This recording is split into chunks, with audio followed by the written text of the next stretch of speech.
The Renegades are going to now be playing the St. Louis Battlehawks. Big game tonight. Let's just talk about the fact that they're playing on a Tuesday. Rob, this has been one of your biggest points. You even gotten in on a Twitter fight because of this. How do you feel about them playing on a Tuesday? I think it's great. There's a reason why in the fall we all love Maction, because it's football on a night that there's not usually much else going on. And right now in the spring, it's tough sledding through the first 2 weeks as far as getting attention. The UFL has gone up against MLB opening day. They've gone up against the NCAA tournament. And now, looking at your shirt, they're going up against another big event this weekend coming up. That's right. It's time to listen to Jim Nance's soothing voice next weekend and watch the Masters. So, especially when, they're not, like they're trying to find things for fans to do and get them to come out. It's hard to do that when the weather's nice or you can watch these things. So, but you put it on like a reasonable time on like a Tuesday night, a Wednesday night. All right. Make the tickets real cheap for students. There's a chance to actually go ahead and fill the stands on a Tuesday night. And TV ratings wise, if I wasn't watching this game tonight, I wouldn't have sports on. Yeah. And then I'm right there with you. I mean, we're already done with the March Madness, so yeah. What else we got to watch? This is pretty much it, and this is the time for the UFL to shine. I love the Tuesday night games. I get all the fights that were happening on Twitter between me and Rob and another individual. But we don't have to. Oh no, just real quick. If you're gonna tell me that I need to present the facts for how the ratings will work, but they haven't done it yet, and then I say it hasn't happened yet, this is why we're excited for it. You can't then call me really nasty names because I'm not producing the facts. There are no ratings yet on Tuesday and Wednesday nights because the UFL hasn't done it yet. Also, if that's what you're doing with your life, that you need to randomly call someone out who's talking about what we've been talking about and not make up facts, go find some other hole to jump in and make fun of. Plain and simple. Yeah. Right there with you. So, and another thing is, if you know anything about ratings, the late night on a weekday score better in all demographics, in all regions. It makes sense to me, Rob. No fight on my end. This is exciting. We're excited for it. And I'm really excited to see Austin Reed. Is Austin Reed going to back it up? And is Austin Reed going to force the Spring King out of town? We're about to find that out. We're going to do a little bit of a breakdown, a little thing. This is exactly what we're going to be expecting for the upcoming game against the St. Louis Battlehawks. I did a little breakdown on their defense, and I have a little clip to share what the Austin Reed's going to have to expect in this game. All right, let's get into it. I'm excited when Nick breaks down plays. We're always in for some good knowledge. I'm excited to see what we're going to learn here.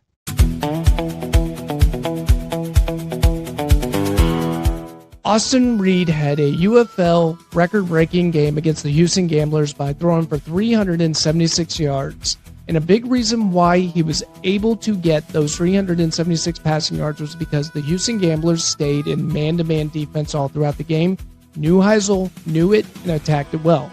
The big question is, will he be able to have that record-setting performance with a much, much different defense in the St. Louis Battlehawks? Today, we're going to be breaking that down and looking at what the Battlehawks are going to offer in this upcoming game.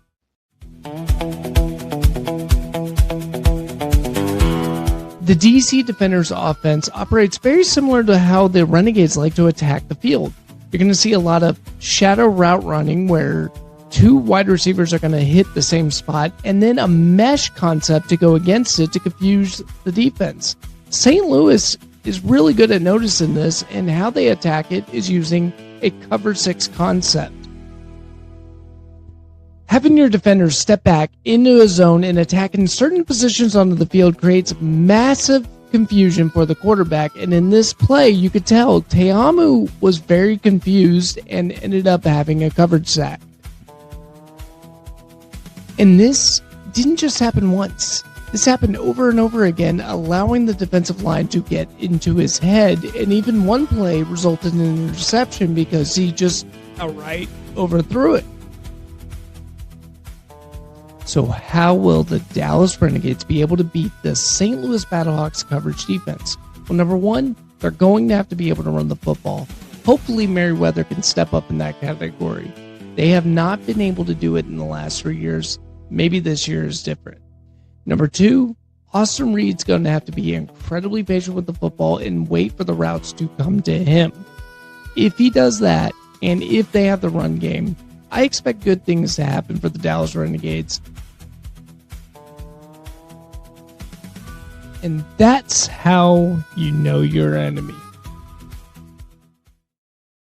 All right, so that's the breakdown of the Battlehawks defense and what we're going to expect.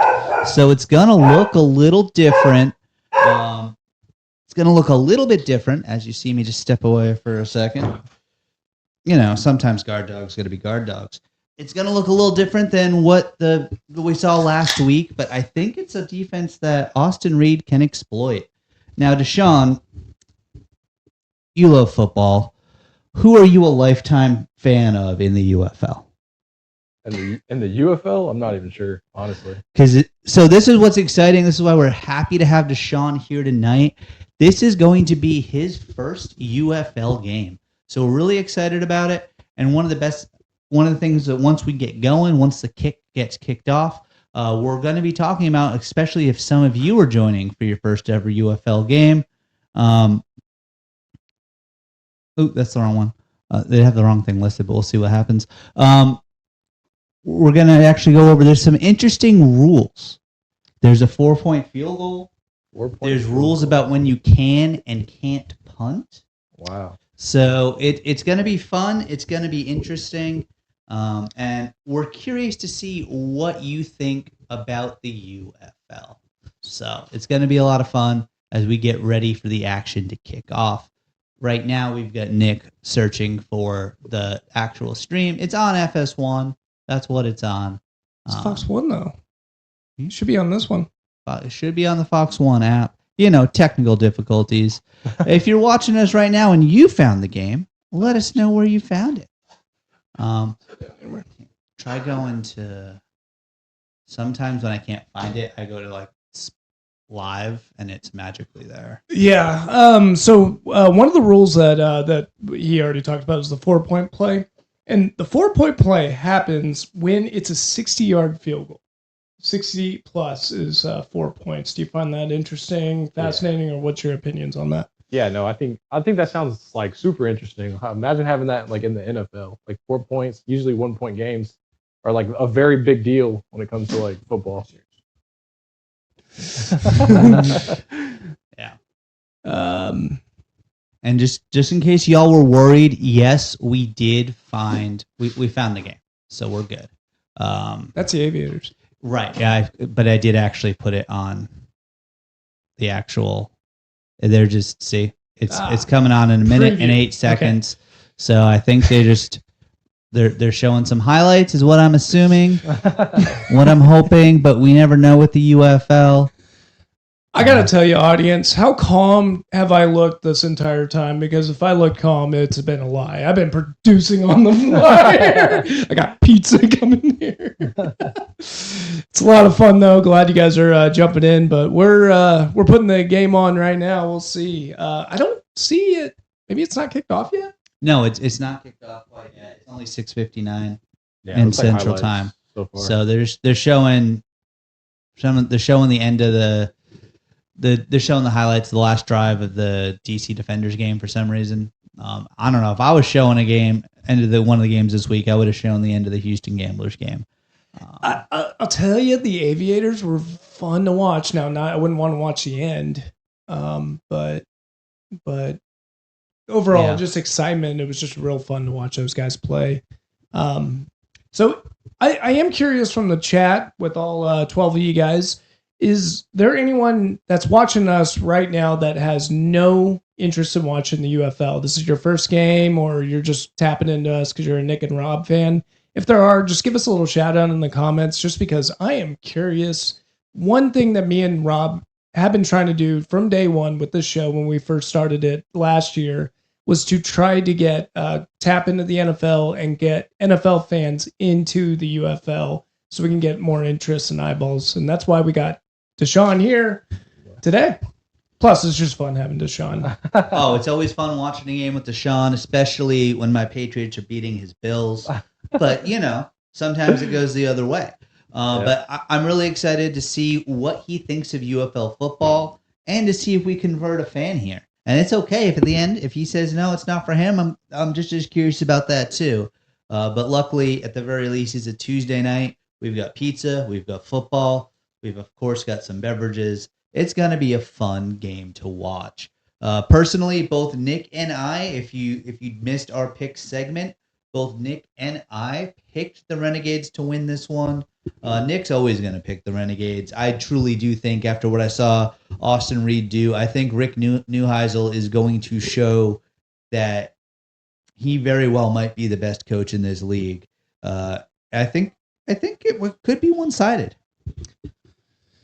You think the Renegades are just going to stomp the Battlehawks?